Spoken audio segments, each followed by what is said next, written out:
Ce midi, j'ai fait un workshop avec plusieurs clients et plusieurs participants qui s'intitule 60 followers 5K.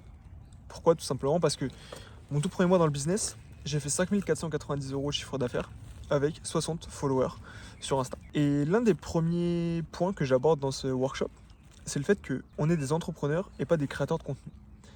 Et ça, il faut bien le comprendre et il faut bien se le mettre dans la tête. Parce qu'un créateur de contenu, son seul objectif, c'est de faire un maximum de vues. Nous, en tant qu'entrepreneurs, notre seul objectif, ça doit être de faire un maximum de cash. Et donc, tant qu'on n'a pas compris ça, on ne peut pas avancer. Parce que ça veut dire qu'on va mettre les mauvaises actions en place. Je m'explique. Dans ce cas concret, je donne un exemple d'une jeune femme qui s'appelle Marie, qui est dans la niche de la séduction. Elle génère moins de 4000 € par mois, avec 75 000 abonnés sur Insta. Elle le dit de manière publique, donc je ne sors pas cette stat comme ça. Donc pour bien comprendre ce que ça fait, imaginez que son audience, c'est l'équivalent du Stade de France. Imaginez que chaque mois, quand elle propose son offre à tout le Stade de France, il y a uniquement 2 personnes qui lèvent la main et qui disent « moi, ça m'intéresse ». Uniquement 2 personnes sur l'entièreté du Stade de France. Je vous ai pas les détails, j'ai fait les calculs. Ça fait environ un taux de conversion de 0,0029%. C'est très peu. En comparaison, du coup, mon premier mois dans le business, comme j'ai dit, j'ai fait plus de 5490 € de chiffre d'affaires avec 60 followers. Sachant que je priçais à 2,5K, j'ai converti du coup 2 clients et j'en ai upsell un autre. Ça me fait un taux de conversion de 3,33%. Et en tout, ça fait que je suis 1150 fois plus élevé en taux de conversion qu'elle. Alors que cette demoiselle-là, elle fait des millions de vues sur chaque post. C'est pas mon cas. Elle a un post qui a fait plus de 2,5 millions de vues. Ma vidéo la plus vue, elle doit avoir 800 vues, je pense. Je crois que j'ai 0 vidéo qui est passée au-dessus de 2000 vues. Et malgré ça, mon taux de conversion est 1150 fois plus élevé que le sien. C'est là que vous vous rendez compte qu'il y a un problème. Ou pas. En fonction de dans quelle catégorie vous vous situez. Mais du coup, si jamais vous vous situez dans la catégorie des entrepreneurs, qui veulent du coup maximiser le cash et non pas le nombre de vues, il faut bien comprendre quel type de contenu vous mettez dehors, parce que du coup, ça attirera les bonnes ou les mauvaises personnes.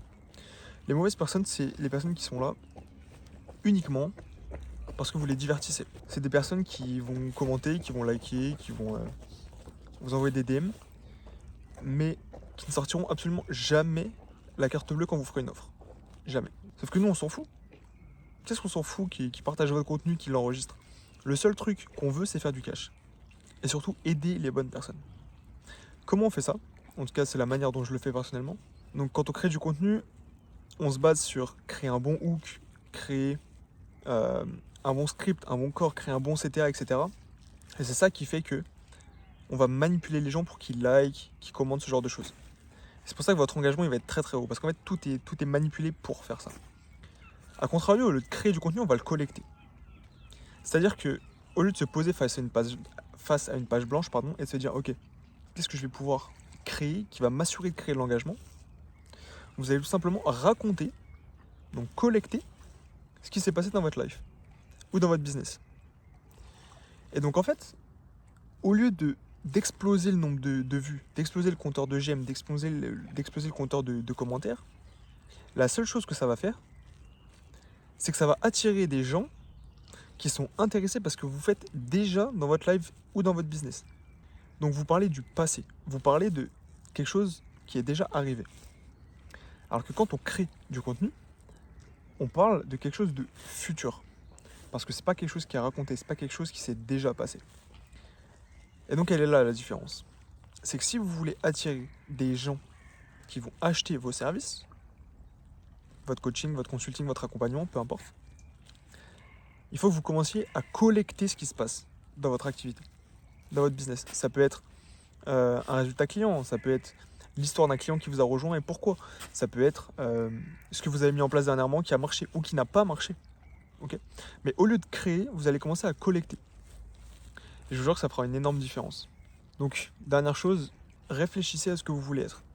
Est-ce que vous voulez être un créateur de contenu et du coup maximiser l'ego, la fame, le nombre de vues? Ou est-ce que vous voulez maximiser le cash? Même si vous faites 0 like, même si vous faites moins de 1000 vues par vidéo, mais par contre le compte en banque il est rempli. Donc c'est à vous de voir. Encore une fois, il n'y a pas de bonne réponse. Mais c'est juste qu'il faut d'abord choisir ce que vous voulez être pour pouvoir mettre les bonnes actions en place.